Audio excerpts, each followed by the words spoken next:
Welcome to Jagannath kitchen. Ekadashi సందర్భంగా పల్లీలను ఉడికించుకుంటున్నానండి. Welcome to Jagannath kitchen.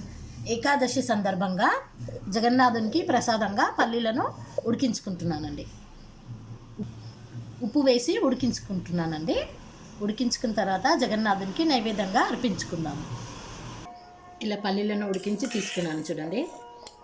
ఇది జగన్నాథ్ది మహాప్రసాదం అండి. ఏకాదశి మహాప్రసాదం అండి ఈరోజు. ఒకసారి మా జగన్నాథుని దర్శనం చేసుకోండి.